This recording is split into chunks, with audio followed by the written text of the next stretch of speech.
हे हरि, वो कब हमको ऐसे दिन प्राप्त होंगे, ऐसा सौभाग्य प्राप्त होगा जब अन्य सब संगों का त्याग करके केवल आपके प्रेमी जनों का संग करते हुए ब्रजभूमि में हम वास करेंगे। देख लो कैसे ब्रजभूमि में वास करना है। कह रहे हैं और संग सब तज, ये शर्त है। वृंदावन ऐसे रहे मनो चिन्हारो नाहि, मानो किसी से हमारी पहचान ही नहीं होनी चाहिए। किसी से पहचान बनाने नहीं आए इस भूमि में। इस भूमि में प्रिया प्रीतम से पहचान करने आए हैं। पूर्व पहचानों को मिटाने के लिए आए हैं। पूर्व स्मृतियों को विस्मृति के गर्त में डालकर प्रिया प्रीतम की स्मृति में डूबने आए हैं। यहां हमको किसी से पहचान नहीं बनानी है। यहां हमें किसी का संग नहीं करना। हम तो प्रिया प्रीतम के संग के लिए यहां आए हैं। प्रिया प्रीतम की स्मृति के लिए आए हैं। प्रिया प्रीतम के लिए रोने के लिए यहां आए हैं। प्रिया प्रीतम के तड़पने के लिए यहां आए हैं। उनका नाम लेकर उनके लिए हमारे हृदय में व्याकुलता तड़पन हो। गदगद सुर नयना सजल दंपति रस रह भीन, इही गति वृंदा विपिन में फिरे प्रेम तन लीन। तो ये तभी हो सकता है जब तज और संग सब। देखो हमसे चूक क्या होती है। अगर हम ब्रजवास कर रहे हैं, श्रीधाम में वास कर रहे हैं, तो हम कितना परिचय रख रहे हैं प्रिया प्रीतम से, कितना रख रहे हैं प्रपंच से, ये देखना होगा। ब्रह्मा के बनाए हुए प्रपंच से कितना हमारा संबंध है और प्रिया प्रीतम उनके निज जनों से कितना हमारा संबंध है, इन दोनों को देखना होगा। दोनों को देखो। और यहां कह रहे हैं कि सब संग तज करके मनो चिन्हारो नाय, तो जो बकाया रह गया है अंदर से और संग, उसका भी त्याग कर दो, असंग हो जाओ और पहचान मिटा दो। केवल प्रिया प्रीतम की पहचान से ही तुम्हारी पहचान हो। नाते नेह राम की मनियत सुहृद सुषेव्य जहां लो, अन्यथा नहीं। अहो हरि वेहू दिन कब आए हैं, संग करत नित हरि भक्तन को, हमने कहूं नाही अघे हैं, सुनत श्रवण हरि कथा सुधारस महामत हुए जय है। कबई न दो नैन निसो निस दिन नीर निरंतर बहे, हरि चंद श्री राधे राधे, कृष्ण कृष्ण कब कही हैं, अहो हरि वेहू दिन कब ए हैं। ऐसा कब होगा जब भगवत प्रेमी महात्माओं का संग करते हुए कभी भी हम तृप्त ना हो। ऐसा लगे रात दिन ये चर्चा सुनते रहें, रात दिन इनके समीप बैठे रहें।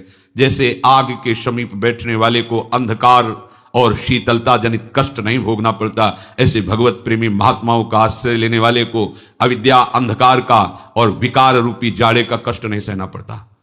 जो संत समागम में रहता है, बोलो इस समय किसको कौन सा विकार सता रहा है। जब भगवत चर्चा होती है, भगवत नाम कीर्तन, भगवत लीला गुण गायन, ये ऐसी महान रसवृत्ति है, कोई भी विकार उस समय आपका स्पर्श नहीं कर सकता। तो हे हरि, ऐसा कब होगा कि हम ब्रजवास करते हुए आपके भक्तों के संग से कभी भी तृप्त नहीं होंगे और भूख बढ़ती जाएगी। कब इन श्रवणेन्द्रिय से सदैव केवल आपकी ही कथा सुधारस का पान करेंगे, केवल, अन्य नहीं, आपकी ही कथा सुधारस का पान करेंगे और उसी में हम महामत्त हो जाएंगे, उसी में हम डूबेंगे। कथयन्ति च रमन्ति च, उसी का गान करेंगे, उसी में रमण करेंगे। ऐसा कब होगा कि आपकी बात कहते कहते हमारे नेत्रों में अश्रुधारा बहने लगेगी और ऐसा निरंतर होता रहे, रात दिन आपकी याद करके हम रोते रहें, आपके गुणगान करके हम रोते रहें। हे प्रभु, कब ऐसा होगा कि जिह्वा से राधा राधा कृष्ण कृष्ण हर समय आप युगल सरकार का नाम उच्चारण करते हुए इस ब्रजभूमि में वास करेंगे। इससे बड़ा कोई सुख नहीं है और वो सुख हमें प्रभु ने दिया, अहेतु की कृपा से दिया। हमारी कोई तपस्या, कोई साधना, कोई भाग्य, कोई प्रारब्ध ये नहीं है, ये केवल कृपा है लाडिले युगल सरकार की। इससे बड़ा कोई सुख नहीं है। देखो महापुरुष जन कहते हैं, जो सुख होत गोपाल ही गाए। सो न होत जप तप व्रत संयम, कोटिक तीर्थ नहाए। जो सुख होत गोपाल ही गाए। आहा, जो प्रभु की चर्चा में सुख है वो सुख किसी और में नहीं है। सच्ची मानना, बड़ी बड़ी स्थिति को प्राप्त महापुरुष भी इसके बिना जी नहीं सकते। सनक सनंदन सनातन संत कुमार, आशा, ये उनकी आशा बनी रहती है। बसन व्यसन यह ति नहीं, रघुपति चरित होए तह सुनहि। ये उनका नशा है, ये उनका जीवन है, ये इनकी आशा रहती है कि भगवत चर्चा हमको सुनने को मिले। जो साधन करके सिद्ध नहीं हुए, सिद्ध ही अवतरित हुए हैं। भगवान शिव भगवान है, परंतु लीला चरित्र में ऐसा रस है कि काकभूषण जी उच्च आसन पर बैठ करके भगवत चर्चा कर रहे और भगवान शिव हंस रूप धारण करके नीचे बैठकर सुन रहे। कैसी महामहिम भगवान की चर्चा में अमृत रस बरसता है। वो सुख किसी और साधन में है ही नहीं। जो सुख होत गोपाल ही गाहे। सो न होत जप तप व्रत संयम, कोटिक तीर्थ नहाए। करोड़ों तीर्थों का अवगाहन, बड़े बड़े व्रतों का अनुष्ठान, बड़े संयम नियम, बड़ा जप तप, इससे वो सुख नहीं होता जो प्रभु की लीला चरित्र गायन से सुख होता है। सीधे लीला में प्रवेश करा देता है। महामोह का नाश करके सीधे भगवत साक्षात्कार की योग्यता ये भगवत चरित्र श्रवण से हो जाती है। बड़ी महिमा है सत्संग की। रत्नावती जी ने और कोई साधन नहीं किया था। दासी के श्रीमुख से निकले हुए बिहारी बिहारिन के जस का श्रवण करके भक्त भूप पदवी पे विराजमान हो गई। ब्राह्मण पत्नियां, यज्ञ पत्नियां, वो कोई और साधन नहीं, केवल वृंदावन की मालिनी के द्वारा श्री लाल बिहारी की रूप माधुरी का श्रवणेन्द्रिय से पान करके बावरी हो गई। दर्शन की भारी व्याकुलता और साक्षात्कार प्राप्त किया। ये एक महामहिम स्वतंत्र भगवत चर्चा का प्रभाव है कि बिना किसी अन्य साधनों के भी यदि इसी चर्चा को गाया जाए, सुना जाए और इसी के चिंतन में रहा जाए तो बहुत शीघ्र भगवत साक्षात्कार हो जाए। इसका प्रभाव जब उदय होता है भगवत चर्चा का, तो कह रहे हैं गद गद गिरा नयन जलधारा, प्रेम पुलक तन छाए। तीन लोक सुख तृण सम लेखत, नंद नंदन उर आए। जो सुख होत गोपाल ही गाए। जो सुख होत गोपाल ही गाए। भगवत चर्चा का प्रभाव सीधे प्रेम योग कंठ भर आता है। प्रभु की बात करते करते ऐसा हृदय द्रवित होने लगता है, नेत्रों से अश्रुधारा प्रवाह होने लगती है, तन पुलकित हो जाता है। तीन लोक का वैभव सुख सब तृण के समान हो जाता है जब प्रभु हृदय में प्रकाशित होने लगते हैं। भगवत चर्चा सुनते सुनते, गान करते करते नेत्रों से अश्रुधारा, गदगद कंठ, तन पुलकित, तो फिर हृदय में प्रभु प्रकाशित हो जाते हैं। जहां हृदय में प्रभु प्रकाशित हुए उसके समान और क्या सुख हो सकता है। दिए लेत नहीं चारि पदारथ, श्री हरि चरणन अरुझाए। सूरदास गोविंद भजन बिनु, चित नहीं चलत चलाए। जो सुख होत गोपाल ही गाए। उसके हृदय में इतना आनंद उपासक के जागृत होता है कि धर्म, अर्थ, काम, मोक्ष, ये चारों महापुरुषार्थ देने पर भी वो स्वीकार नहीं करता। क्यों? क्योंकि उसका चित्त श्री हरि चरणों में लग गया है। सूरदास जी महाराज कहते हैं, गोविंद के भजन में ऐसा चित्त डूबने लगता है कि वो चित्त को हटाना भी चाहे तो अब हटाने की सामर्थ्य नहीं रह गई। ऐसे भजन में डूबने के लिए हमें पूरा संयोग प्राप्त हो गया। ये गोविंद की लीला विहार स्थली ब्रज 84 कोश, और गोविंद के भी नेत्र चकोर की भांति जिनकी रूप रस का पान करते हैं, उनका निज महल वृंदावन सी प्यारी जो ऐसी उपासना का संयोग, ऐसे महामहिम वातावरण में यदि हम अपने चित्त को प्रभु में ना जोड़ पाए, वही प्रपंच, वही विषय चिंतन, वही राग द्वेष काम क्रोध अहंकार, तो अब कहां अवसर रह गया है? फिर कौन सी ऐसी जगह है जहां हम आराधना उपासना के लिए अनुकूल वातावरण प्राप्त कर पाएंगे? वैकुंठ भी जिसकी महिमा के आगे लघु है, ऐसी रजरानी का आश्रय लेकर भजन ना बना तो कहां भजन बनेगा? इसलिए सावधान होकर अपने जीवन के सौभाग्य को और बढ़ाओ, पतित मत होने दो। बहुत बढ़िया अवसर है। ये लुभावनी माया के द्वारा फेंकी गई ऐसे पासे हैं, ऐसे जाल हैं जिनमें तुम हार ही जाओगे यदि स्मरण नहीं रहा तो। और अगर स्मृति चल रही प्रिया प्रीतम की, फिर कोई बाधा तुम्हें हरा नहीं सकती। जहां राधा वहां कोई बाधा नहीं। हर समय चिंतन, उसे महासुख प्राप्त होता है। श्री भगवान कह रहे युञ्जन्नेवं सदात्मानं योगी विगत कल्मषः सुखेन ब्रह्म संस्पर्श मत्यंतम सुखमश्नुते। तुम अपने आप को सदा आराध्य देव में लगाते हुए पाप रहित हो जाओ। आराध्य देव में तो लगने की चेष्टा करते हैं, पर दूसरा शब्द जो है पाप रहित हो जाओ, उसमें हम ध्यान नहीं देते। पूज्य श्री राधा बाबा,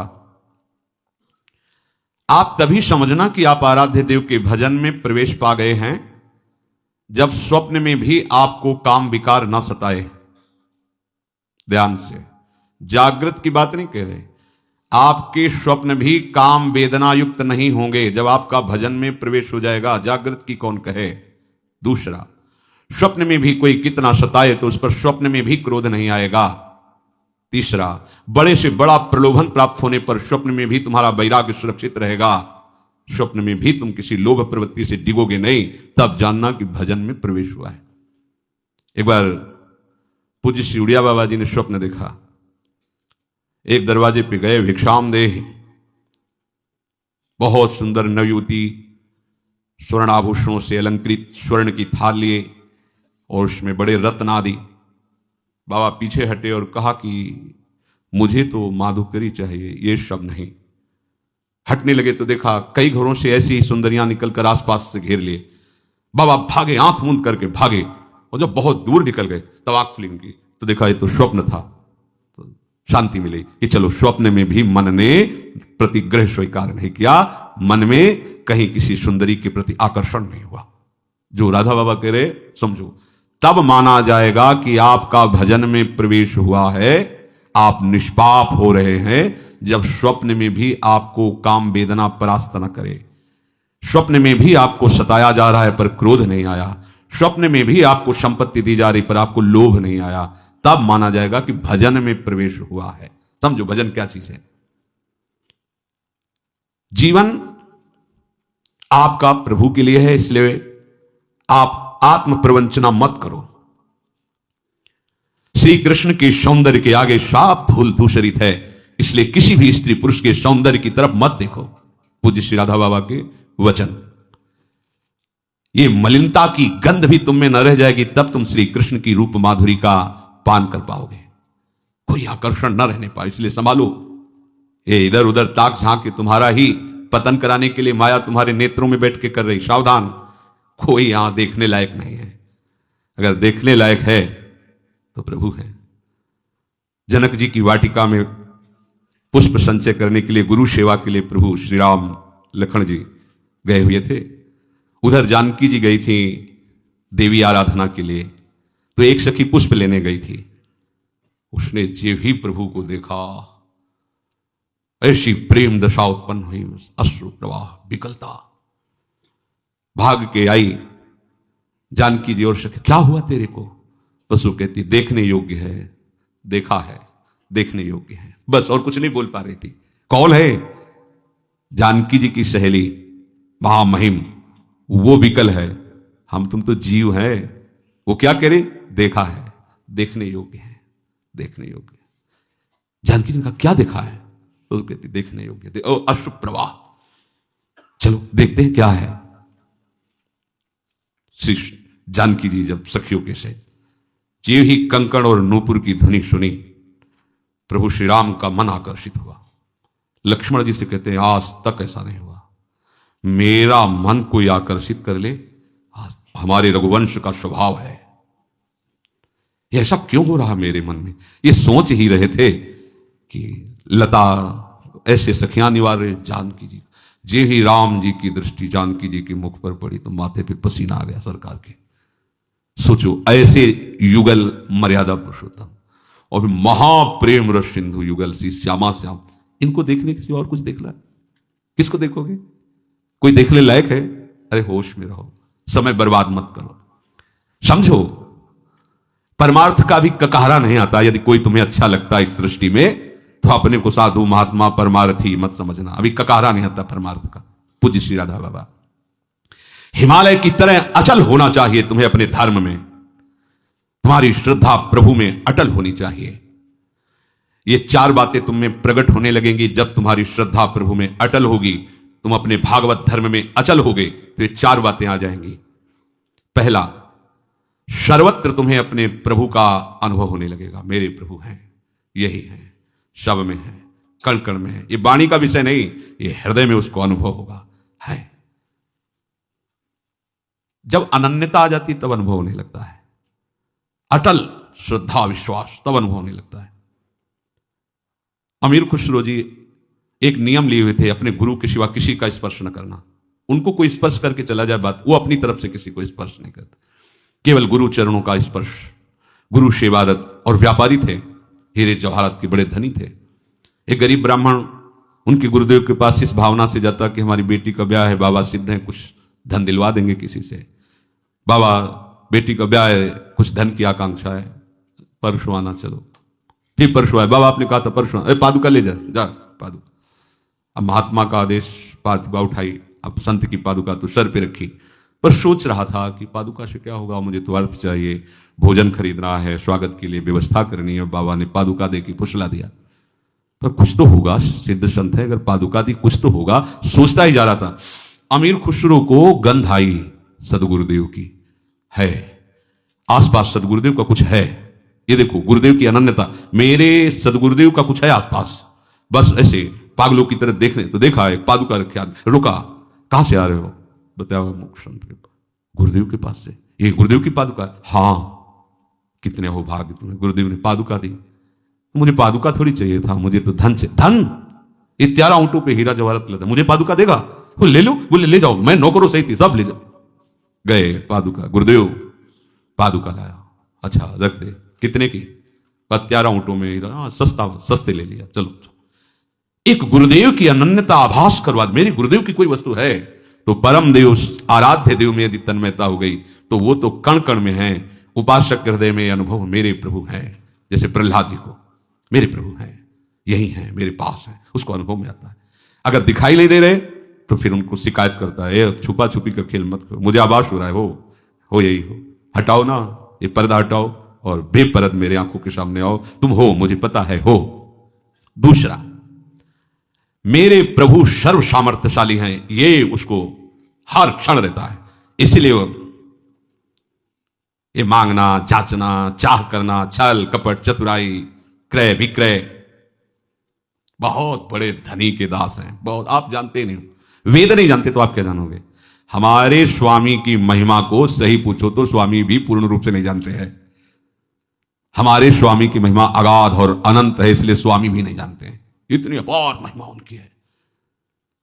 ऐसे स्वामी का आप दासत्व स्वीकार करके भजन कर रहे हैं, फिर आप में अगर विषय धन्य, भागवतिक धन्यता अलग चीज है, विषय धन्यता, हमारे पास कपड़ा नहीं, हमारे पास व्यवस्था नहीं, हमारे पास ये सब घटिया बातें उसके हृदय में रहती है, जिसने इस महान प्रभु का दासत्व स्वीकार नहीं किया, केवल नाटक कर रहा है। ऐसे सर्व समर्थ स्वामी का दासत्व, उसको पता है कि प्रभु हमारे सर्व सामर्थ्यशाली, कर तुम अकर तुम अन्यथा कर तुम, कुछ भी कभी भी कहीं भी कुछ भी हो सकता है। जो असंभव है उसको एक क्षण में संभव कर दे। मेरा स्वामी ऐसा है। इससे क्या होगा? अन्य भरोसा, अन्य आशा, अन्य बल एक सेकंड में खत्म, क्योंकि जान गया ना सर्व सामर्थ्यशाली मेरा प्रीतम है, उसके गर्भ में भी घूमता रहता है। उसी बाहरी आश्रय, भरोसा, आशा, ये छल कपट का जाल, ये कैसे अर्थावे, कैसी व्यवस्था, यही सब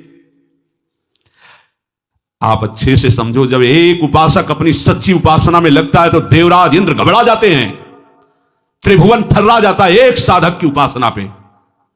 फिर आप इतने साधक उपासना कर रहे हो, आपको सोचना पड़े भोग के लिए, आपको सोचना पड़े व्यवस्था के लिए, तो आप कहां हो? सोचो आप कहां हो? एक तपस्वी एक उपासना में रत उपासक जब हिल जाता है त्रिभुवन, आप हो क्या? आप हरि के दास हो, महामहिम त्रिभुवनपति, अखिल ब्रह्मांडों के मायाधीश के सेवक हो। तुम समझते क्या हो? ये घटिया बात नहीं रहनी चाहिए। नहीं, बिल्कुल सच्ची बात हृदय में बैठा लो तो बादशाह बन जाओगे। बिल्कुल नहीं। सिंह का बाना रखकर भेड़िए की चाल मत चलो। नहीं, बिल्कुल नहीं। प्राण निकल जाए, स्वामी के दासत्व पर फर्क नहीं पड़ना चाहिए। आप किनके दास हो? विषय दास हो, ईश्वरी दास हो या हरिदास हो? हरिदास हो तो फिर सब विषय ईश्वर तुम्हारे चरणों में लुटता घूमेगा। तुम समझो अपने को कौन हो? तुम हरि के हो। फिर क्या? एक सकामता, एक कामनाएं, ये रोना धोना विषय के लिए क्या क्या हो? अपने प्रभु की सर्व सामर्थ्यता का उसे ज्ञान हो जाता है। मेरे मालिक कैसे हैं, अपार सामर्थ्य प्रभु में। सोचो, आप जरा सोचो, एक एक तत्व की तरफ सोचो। वायु तत्व क्या है, सबका जीवन कितना महाबल से, जल तत्व, ये सब पंचभूत माया रचित कितने सामर्थ्यशाली हैं। ऐसे ऐसे प्रभु की अनंत शक्तियां, उन प्रभु को आप अपने हृदय में सुमिरन कर रहे हो, अपना मानते हो उनको, और वो आपके हृदय की बात जानते हैं। फिर आपको अपनी बात दूसरे से कहने का मन कैसे हो जाता है? आपको दूसरे से चाह कैसे पैदा हो जाती है? आप दूसरे की तरफ देख कैसे लेते हैं? मतलब अभी गड़बड़ी है, अभी सच्चाई नहीं आई। अपने आराध्य देव के बल पर क्या नहीं हो सकता है? छोटी छोटी बातों में अनुभव ले लगता है। पूज्य श्री महाराज जी के साथ पद यात्रा में से कभी कभी 10-10, 20-20 दिन ब्रज में महाराज जी के साथ भ्रमण किए। पैदल जा रहे थे, कई किलोमीटर चलने के बाद 6 किलोमीटर बकाया रह गए थे। दाऊ जी महाराज, शरीर बहुत वर्षों से इस रोग से पीड़ित, तो अब चला नहीं जाता तो खड़े हो जाया जाए महाराज जी, कोई गाड़ी में बैठ लिया। 6 किलोमीटर भी नहीं, चलते रहो, कोई गाड़ी मिल ही जाएगी, बैठे खड़े होके क्या। तो महाराज जी ऐसा थोड़ी होगा कि कोई आएगा और कहेगा कि गाड़ी खड़ी की कि आओ महाराज बैठ जाओ और चलो, अपने खड़े होना पड़ेगा ऐसा। महाराज जी मुस्कुरा दिए, चलो। आपसे सत्य कहते 2 ही 4 मिनट हुए थे कि एक कार वाला आया, बगल शीशा हटा, कहाँ जा रहे हो महाराज? दाऊ जी, हाँ वहीं चल रहे, दरवाजा खुला, आओ बैठ जाओ, चलो। महाराज जी हमारी तरफ देखे, मान गए महाराज जी। ये बिल्कुल एक छोटी सी बात है, एक छोटी सी बात। हमारा प्रभु सर्वज्ञ सर्वशक्तिमान, वो कैसी बात कर, भक्त चाहे और स्वामी कैसी बात कर। अरे वो ऐसे दुलार करते, अनंत माताओं का वात्सल्य लिए। आप अपने स्वामी के सिवा किसी की तरफ मत देखें। किसी की चाह, किसी का आस, किसी का बल, किसी का भरोसा, आपने कलंक लगा दिया शरणागति में। बिल्कुल नहीं होना चाहिए। तीसरा, सर्वज्ञता। मेरे आराध्य देव सर्वज्ञ हैं। कहां कब क्या हो चुका है, कहां कब क्या हो रहा है, कहां कब क्या होगा, तीनों ज्ञान हर समय प्रभु के सामने रहते हैं, हर समय। ऐसे सर्वज्ञ हमारे स्वामी हैं। अब हमें तो नहीं लगता कि हमें किसी दूसरे का सहारा लेना पड़ेगा अपनी बात जनाने के लिए। वो सर्वज्ञ, उनको पता है कब क्या, कहां हुआ है, क्या होगा, क्या हो रहा है, सब उनको पता है। त्रिकालज्ञ, सर्वज्ञ। चौथी बात, प्रभु अत्यंत प्यार करते हैं हमको। ये उस उपासक के हृदय में आ जाता है, अनुभव होता है। ये बात करने के बाद हमको प्रियाजू कितना प्यार करते हो, अनुभव होता है। एक एक वृत्ति अनुभव में, ये प्रियाजू, ये देखो प्रियाजू ने बुलवाया, ये प्रियाजू ने ऐसा, वो एक एक वृत्ति। अब चित्त की वृत्ति अगर एक भी उदय हुई, वो प्रियाजू से ही उदय होगी, अहंकार से नहीं, प्रकृति माया से नहीं। वो प्रिया, क्योंकि प्रियाजू की शरणागत है। प्रभु के प्रति जहां ये भाव आया कि प्रभु मुझे बहुत प्यार करते हैं, अब वो निर्भय हो गया, काल से भी नहीं डर सकता।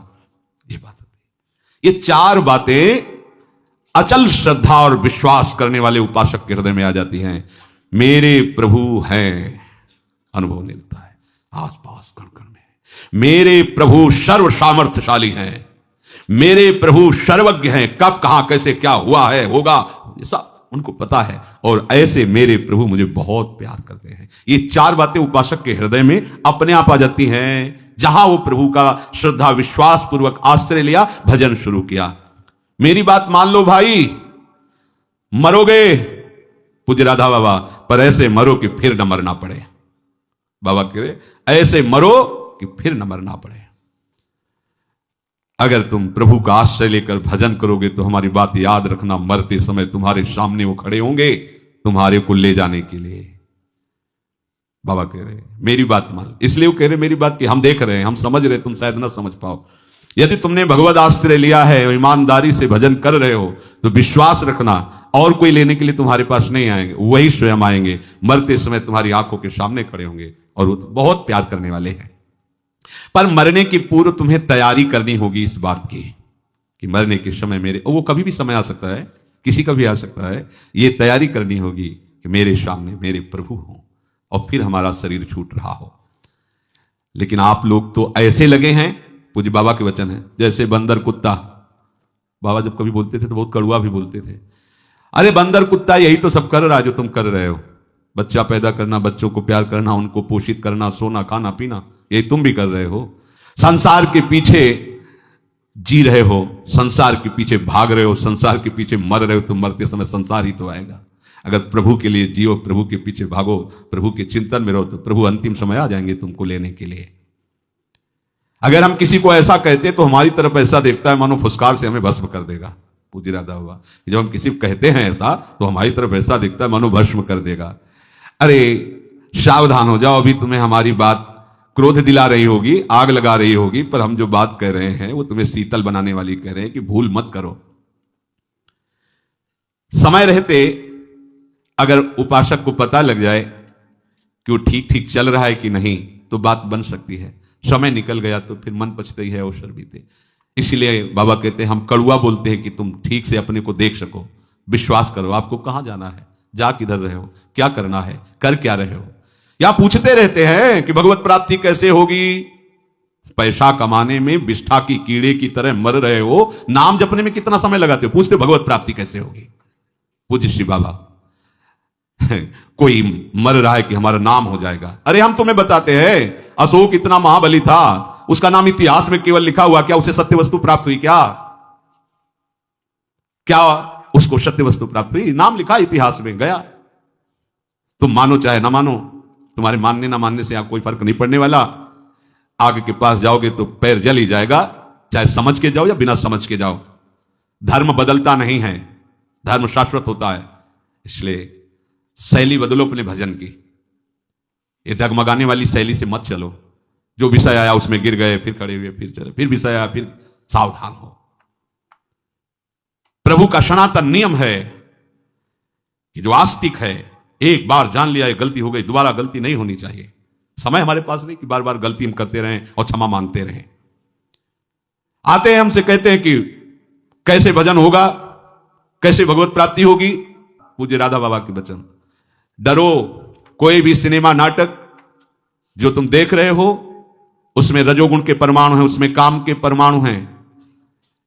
बाबा के शब्दों में, ये छोरा छोरियां ये सिनेमा देखकर, ये नाटक देखकर मलिन आचरणों में उतर रहे हैं।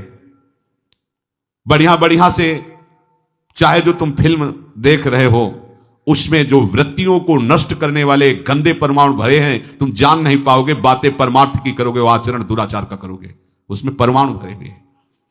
आज हमारे जो नई पीढ़ियां धर्म को नहीं जानती, मनमाना आचरण करी, संतों के वचन थोड़ा कड़वा लगता है पर उसका परिणाम बहुत अच्छा होता है। ये विस्मयो परिणामी अमृतोपम, पर ये जो बाहरी माया प्रपंच से देखने में अमृत जैसा लगता है, इसका परिणाम बहुत बुरा होता है। बाबा कहते हैं 15 सांस पूरी होते होते हमें सब कुछ पता चल जाता है कि कौन क्या है। तुम्हारी नस नस का मुझे पता होता है। हम सबसे कहते हैं तुम मुझे धोखा दे नहीं सकते, पैदा नहीं हुआ मुझे धोखा देने वाला। 35 वर्ष हो गए, स्वप्न में भी कभी हमने कोई विषय विकार नहीं सेवन किया, कभी झूठ नहीं बोला। प्रभु के आश्रित रहे, वो एक क्षण में बता देते कौन क्या है। हम तुम्हें बड़े प्यार से भगवत रास्ता दिखाते हैं, जो महासुख का है, और तुम जाके पीछे फिर नौटंकी नाटक फिल्म देखते हो, तो हमारी बात का क्या असर होगा? सत्संग भी सुनते हो और जाकर वो भी सब देखते हो, तो क्या असर होगा तुम्हें हमारी बात का? और याद रखना, दुर्लभ देह पाए हरिपद भजू, करम बचन और जीते। इसमें अगर नहीं रहे तो फिर मन पछताई है, अवसर बीते। प्रभु से जुड़ो भाई, जीवन का रास्ता ठीक कर लो। तुम्हारी सांसें खत्म हो रही हैं, तुम्हें पता नहीं है, बड़ी भारी भूल कर रहे हो। 3 घंटे में कितनी बार तुमने नाम जप किया जब फिल्म देख रहे थे? पैसा लगाते हो ऐसे नौटंकी नाटक, उसमें झूठा है तुम भी जानते हो। 3 घंटे झूठे पे झूठा दृश्य देखने के लिए समय नष्ट कर रहे हो। कर्म वचन मन से इन श्वासों को सार्थक कर लो, श्री हरि का भजन करके। सावधान, ये शरीर का श्रृंगार मत करो। बहुत बाबा कह रहे हैं देह राग मत करो, श्रृंगार मत करो। हम कई बार कहते हैं पर किसी को समझ में नहीं आता। भैया रज लगाओ, सूखी रज लगाओ, गीली रज लगाओ, रजोगुण नष्ट होगा, भगवत मार्ग में आगे बढ़ो। यह अहोभाग्य से रज का सेवन करने को मिलता है। यह थैली है, थैली जिसमें मलमूत्र भरा हुआ है। अरे जिनकी आंखों में भगवान है उनको देखने की चेष्टा करो, इस चमड़ी को देखने की नहीं। मुखड़ा क्या देखे दर्पण में? पेट पालते हो, बस संतान उत्पन्न करना, धन कमाना, भोगों को भोगना। मेरी बात चुभती होगी, मर जाओगे हाथ कुछ नहीं लगेगा। अनंत जन्मों से यही करते आए हो, थोड़ा हरि भजन कर लो। छोड़ो भैया ये विषय प्रवृत्ति छोड़ो, ये फैशन कम करो। हम तुम्हें सच्ची बात कहते हैं, तुम सब लोग इस बात के लिए आते हो कि बाबा के दर्शन से कल्याण होगा, तो हम पोद्दार जी की छत में जाकर खड़े होकर कहते सब लोग दर्शन कर लो अगर हमारे दर्शन से कल्याण होता हो। लेकिन हम सच्ची कहते हैं दर्शन से कल्याण नहीं होगा, हमारी बात मानने से कल्याण होगा। पूज्य बाबा कहते हैं आवश्यकता है जो हम तुम्हें परमार्थ की बात बताते हैं उस पे चलो। एक बात तुम अपने जीवन में उतार लो, भगवद स्मृति हर शास्त्र का, हर संतों का सार है। भजन हर समय भगवद स्मृति। देखो अगर तुम्हारा स्वभाव तुम्हें भजन से अलग करता है तो बार बार प्रयास करो, भजन न छूटने पावे। किसी काम के बहाने, किसी भोग के बहाने भजन को मत छोड़ो। भागवत, महाभागवत ये सब उसी के आगे लगते हैं जो भगवद स्मृति में डूबता है। कोई भी अमंगल, कोई भी प्रारब्ध, कोई भी वासना, कोई भी प्रतिकूलता तुम्हें अशांत नहीं कर सकती यदि तुम भगवद स्मृति में हो। देखो कितनी बढ़िया बात दे रहे हैं संतजन। कुछ भी तुम्हारे ऊपर लागू नहीं होगा, आएगा शरीर में हो सकता है पर तुम्हें अशांत नहीं कर पाएगा। धीरे धीरे स्मृति को बढ़ाते चले जाओ। जो बातें तुम्हारे मन में जानने की जिज्ञासा हो रही, बिना पूछे सब तुम्हारे अंदर ज्ञान आ जाएगा। सगुण साकार क्या है, निर्गुण निराकार क्या है, संसार क्या है, वैराग्य क्या है, भक्ति क्या है, सब कुछ तुम्हारे अंदर आ जाएगा। तुम केवल भजन में चित्तवृत्ति लगाओ। जितने भी हैं सब पर भगवान की कृपा है, मैं अनुभव कर रहा हूं। बाबा कह रहे हैं चाहे कोई दुराचारी से भी दुराचारी हो, प्रभु ऐसे करुणा में सब पर कृपा बरसा रहे हैं। चाहे से पशु पक्षी ही क्यों ना हो, घोर पापी क्यों ना हो, पर उनकी कृपा को केवल वही समझ सकता है जो उनका भजन कर रहा है कृपा सब पर अनुभव वही कर सकता है, नहीं तो सब अहंकार से। देखो हमने ऐसा काम किया, बात बन गई, बात बनाया हरि ने है, तुम अहंकार से देख रहे हो। तुम्हें बनाया हरि ने, तुम अहंकार से उसको पोषण कर रहे हो। बिना भजन के तुम ये नहीं जान पाओगे कि हमारे ऊपर प्रभु की कितनी कृपा है। देखो हमारी बात मान लो, फिर आप देखोगे आपका जीवन कैसे निहाल हो गया। हम तुमसे सच्ची कहते हैं, तुम्हारी हर बात भगवान सुनते हैं, हर बात सुनते हैं, पर वो इसीलिए पूर्ण नहीं करते क्योंकि तुम्हारे लिए उचित नहीं है। वो जानते हैं, सर्वज्ञ, हर बात तुम्हारी सुनते हैं। कोई बात ऐसी नहीं है जो अनसुनी कर रहे हो। आप सच्ची मानिए, आप हठ मत कीजिए अपनी किसी बात को पूरी करवाने के लिए। वो वही बात पूरी करेंगे जिससे तुम्हारा परम हित होगा, परम मंगल होगा। और ऐसा कभी अविश्वास मत करो कि हमारी बात भगवान सुनते नहीं, वो सबकी बात सुनते हैं। पूरी वही करेंगे जिसमें वो सर्वज्ञ हैं, जिसमें तुम्हारा आगे मंगल होगा। अमंगल होगा वो कदापि पूरी नहीं करेंगे। हम बचपन से इस बात का अनुभव करते चले आ रहे हैं। मुझे जब कोई जरूरत पड़ती थी तो हमने जब संतों से सुना था कि भगवान से मांगो भगवान पूर्ण कर देते हैं, तो मैं बहुत छोटा था। एक बार मेरे मन में आई कि मुझे लिख के मिटाने वाली रबर चाहिए और मैं मांगूंगा नहीं, और मुझे मिल जाए तो मैं जानूं कि भगवान मेरी बात सुनते हैं। सच्ची मानना, जब घर गया तो माता जी ने कहा कि तुम्हें रबर की जरूरत तो नहीं है। तो हमने बोले मेरे मन में आया था कि तुम्हें रबर मंगा के दे दें, तो ये हमने कुछ कहा नहीं, पर एकांत में जाके छोटे थे और भगवान से कहा हाँ हमारी बात सुनते, मैं जान गया। सच्ची पहला दिन था जब घर से भागे थे, शंकर जी के मंदिर में बैठे, 12 लगभग बजे, जब तो भूख लगी। अगर में तो बाल भोग भी मिल जाता, वहां कहाँ बाल भोग। मन में आया कि भोजन कहाँ मिलेगा। अच्छा, कोई ऐसा था नहीं कि मांगने की वृत्ति, घर से सीधे निकले थे, कुछ ज्ञान था नहीं कैसे क्या, कितने दिन भूखे रहेंगे, कैसे कोई भोजन देगा, ऐसी सोच ही रहे थे कि एक आदमी आया, उसने कहा यहाँ सूरदास बाबा रहते थे, जानते हो, काम तो आज ही आए, हम तो जानते नहीं। इधर उधर घूमा फिरा के कमंडल हमारे पास रखा और डिब्बा स्टील का, ढक्कन खोला तो उसमें लाल लाल दही था।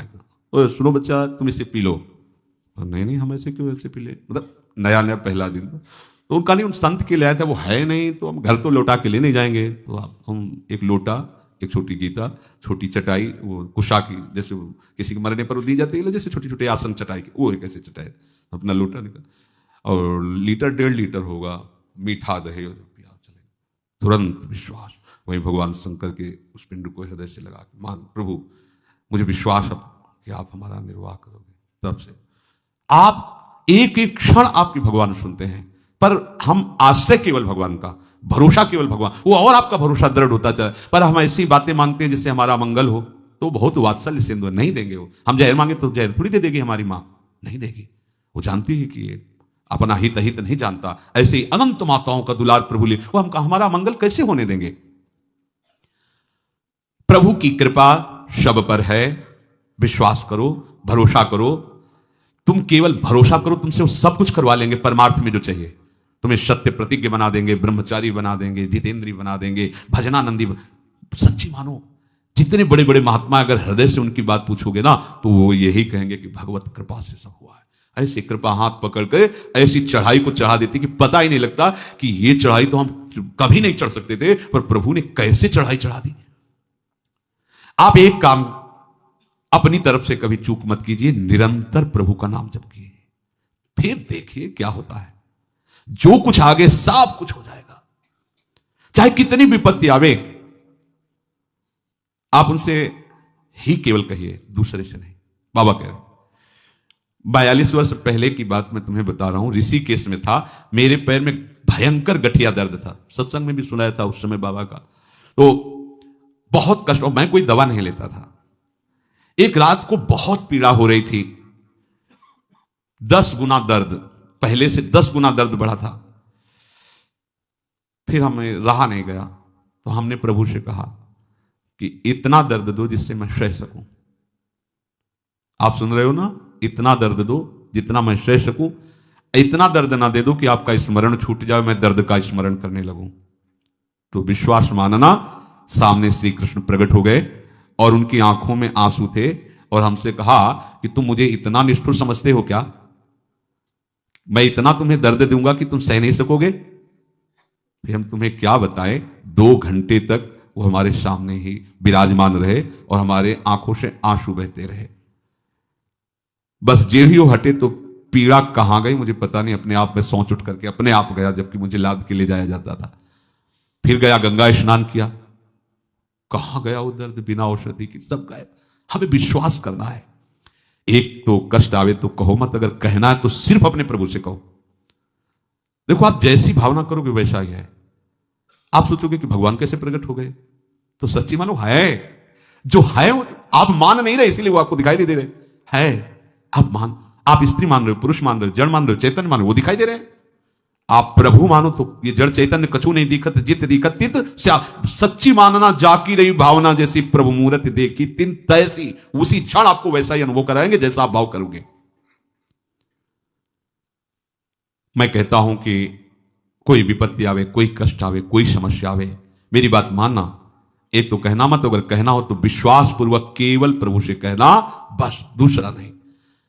परमार्थ के मार्ग पर चलने वाले अविस्मृति कृष्ण पदारविंदयो, कभी अपने प्रीतम के चरणों का चिंतन मत छोड़ना।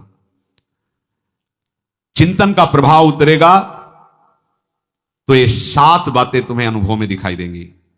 तुम्हारे सारे अमंगल नष्ट होते जा रहे हैं। पहला एक, तुम्हारे सारे अमंगल नष्ट होते जा रहे हैं। सब लोग तुम्हें प्यार करने लगे हैं, तुम्हारी सारी अनुकूलता घेर लिए है, प्रतिकूलता का नामो निशान मिटता जा रहा है। समझ रहे हो? ये जब अविस्मृति कृष्ण पदारविंदयो, निरंतर प्रभु का चिंतन चलेगा तो तुम्हारे अनुभव में आएगा कि तुम्हारे सारे अमंगल नष्ट हो रहे हैं, चराचर जगत तुमको प्यार कर रहा है, तुम्हारी चाहने वाली वस्तु परिस्थिति सब घेर लेगी, प्रतिकूलताएं नष्ट हो रही है। दूसरा, तुम्हारा मन शांत होता जा रहा है। तीसरा, तुम्हारा अंतःकरण, मन बुद्धि चित्त अहंकार निर्मल होता जा रहा है। चौथा, तुम्हारे हृदय में भक्ति का उद्रेक उफान आ रहा है। पांचवा, जैसे जैसे जो जो तुम जानना चाहोगे बिना किसी पढ़े लिखे सब ज्ञान तुम्हारे सामने हो जाएगा। हम पर विश्वास करो, सूर्य चंद्र तारे नक्षत्र ग्रह शक्तियां ये सब तुम्हारे सामने अपना परिचय खोल देंगी, क्योंकि तुम प्रभु का स्मरण कर रहे हो। छठवां, निर्गुण निराकार सगुण साकार ये सब तुम्हारे सामने होंगे। किसे निर्गुण निराकार कहते हैं, किसे सगुण साकार कहते हैं, क्या प्रेम, सब अनुभव में आ जाएगा। सातवां, आप अपने को भूल जाएंगे और भगवदानंद परमानंद के समुद्र में डूब जाएंगे। ये आखिरी स्थिति, आप विस्मृत हो गया अपना स्वरूप। अब केवल प्रभु, अपने आराध्य देव, ब्रह्म नहीं, माया नहीं, नहीं जीव नहीं काल, अपनी सुधि ना रही, एक रहे हो नंदलाल। हर समय भजन पुराण रो, चूक मत करो। एक एक श्वास केवल प्रभु के लिए, सत्संग स्वाध्याय नाम जप नाम कीर्तन सेवा और व्यवहार के जो भी कार्य करो वो प्रभु को समर्पित करके भगवत स्मरण करते हुए करो। इस जन्म में चूक ना हो, इस जन्म में तो प्रभु मिल ही जाए, नहीं तो पता नहीं अगला जन्म क्या होगा, संयोग क्या बैठेगा, कैसा वातावरण होगा। अभी बहुत अनुकूल वातावरण है, निरंतर भजन करके अपना काम बना लो।